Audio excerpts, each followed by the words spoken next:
کہ آپ غور کریں گے تو اسی مصرے کو لے لیجیے، قرآن پاک صاف نظر آئے گا کہ کیا کہہ رہا ہے، یہ قرآن پاک کی بات کر رہا ہے۔ یہ میں نہیں کہتا ہوں کہ اس کے 100% شعر قرآن پاک کے ہیں، لیکن اقبال نے جو بھی کچھ کہا ہے وہ قرآن کے خلاف نہیں کہا ہے۔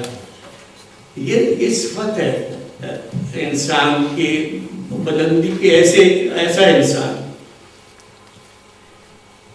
جس نے قسم کھائی ہے کہ اے رسول مجھے قیامت کے دن تیرے قدم کو چومنا نصیب ہو اگر میں نے کوئی شعر بھی قرآن کے خلاف کہا ہو۔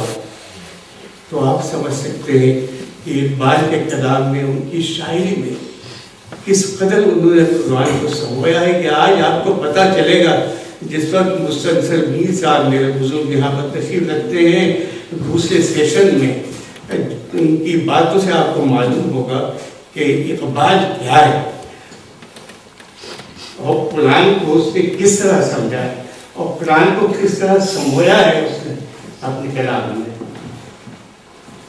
مجھے وقت بتا دیجیے گا بیٹا، جس وقت کہو گے اس وقت ختم کر دوں گا۔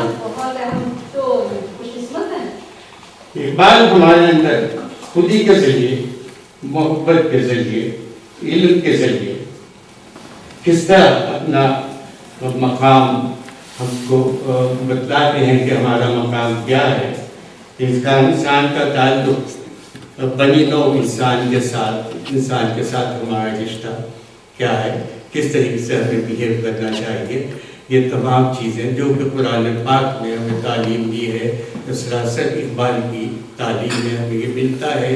کاش کہ ہم اسے سمجھنے کی کوشش کریں۔ ہم سب صرف یہ سمجھ جاتے ہیں کہ یہ شعر بڑا خوبصورت ہے، الفاظ بڑے اچھے ہیں، بڑے دل نشین تھے، یاد تیر کی طرح دل میں اتر گئے۔ تو ایسا شعر تھا، میں بڑا خوش تھا، مجھ سے لوگ کہتے ہیں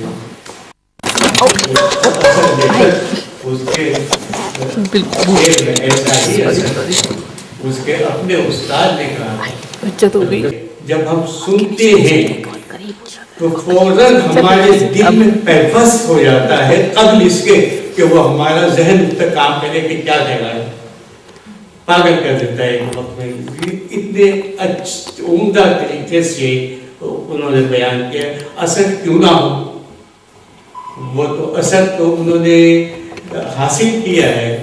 یہ جو بھی کچھ ہے قرآن پاک کی جو کہنا چاہیے عنایت قرآن پاک کا دینا ہے، جو کچھ قرآن پاک انہوں نے دیا ہے، تو کیوں نہ اثر ہوگا ان کی بات میں جب وہ قرآن پاک کی بات کرتے ہیں۔ تو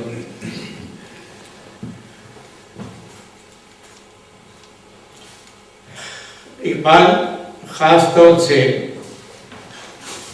انسان کے متعلق ایک شعر ہے ان کا کہ جب بھی سنگار خاکی میں ہوتا ہے شرط پیدا، خاکی اس کے بدل میں ہے نا مٹی کے، جب اس سنگار خاکی میں ہوتا ہے شرط پیدا تو کر لیتا ہے یہ بالوں پرے روح الامی پیدا۔ تو اس کے اندر وہ طاقت پیدا ہو جاتی ہے جو کہ جبرائیل کے اندر پرواز کی طاقت ہے کہ کہاں کا کہاں پہنچتا ہے، لیکن شرط یقین کی ہے۔ ایمان ہے تو یقین کے ساتھ محکم ہے۔ کسی مہم پہ جا رہے ہیں، اگر آپ کو یقین ہے کہ آپ وہاں پہنچ جائیں گے، آپ کا ڈیسٹینیشن یہ ہے، آپ کامیاب ہو جائیں گے اس میں۔ تو یہ یقین ہی ہے جو انسان کو اس کی مراد حاصل کرنے میں مدد دیتا ہے۔ یقین محکم عمل پہ ہم محبت فاتح اعظم، یہ جو فتح ہوگی جو تمام نظر آ رہا ہے ہمیں اسلام ساری دنیا میں محبت کی دین ہے، اور وہ یقین بھی ہونا چاہیے۔ ویسے یقین محکم عمل پہ ہم محبت فاتح اعظم، جہاد زندگانی میں یہ مردوں کی شمشیر ہے۔ شمشیر کہتے ہیں تلوار کو، تلوار سے نہیں پہنچا ہے مذہب ہم تک، نہیں پھیلا ہے تلوار سے، بلکہ محبت کے ذریعے پھیلا ہے۔ یقین کے ذریعے پیدا ہے۔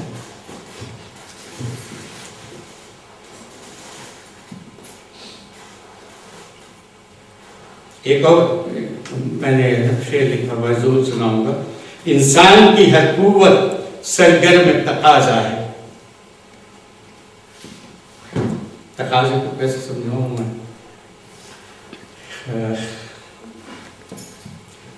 انسان کی ہر قوت سرگرم تقاضا ہے، اس ذرے کو رہتی ہے وسعت کی ہوس ہے دل۔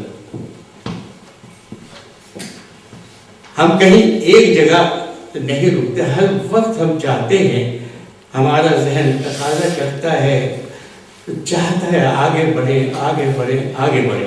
یہ انسان کی فطرت ہے۔ پھر کہتے ہیں یہ ذرہ نہیں، یہ خاک کا ذرہ نہیں، یہ مٹی نہیں ہے، یہ ذرہ نہیں، سمٹا ہوا، شاید سمٹا ہوا صحرا ہے، پورا صحرا ہے، یہ ذرہ نہیں، شاید سمٹا ہوا صحرا ہے، چاہے تو بدل ڈالے حیرت چمنستان۔ انقلاب پیدا کر دیتا ہے، دنیا کے رنگ بدل دیتا ہے، شکل بدل دیتا ہے۔ انسان کے اندر وہ طاقت ہے۔ مطلب کچھ برگسان اپنی کتاب انسان کے متعلق، اس کی کتاب ہے ایک ایولیوشن، کریٹو ایولیوشن۔ اس کے بالکل آخر میں انسان کے متعلق وہ کچھ کہتا ہے، بہت لمبا چوڑا ہے، صرف آخری چند الفاظ، ایک سینٹنس کے کچھ الفاظ، پورا سینٹنس بھی نہیں، جو میں آپ کو بتلانا چاہتا ہوں۔ وہ کہتا ہے انسان، مین is able to beat down every resistance and clear the most formidable obstacle, perhaps even death۔ ایک بات نے تو یہ کہا تھا کہ یہ بھی ممکن ہے کہ تم موت سے بھی مر نہ سکے، ہو گیا۔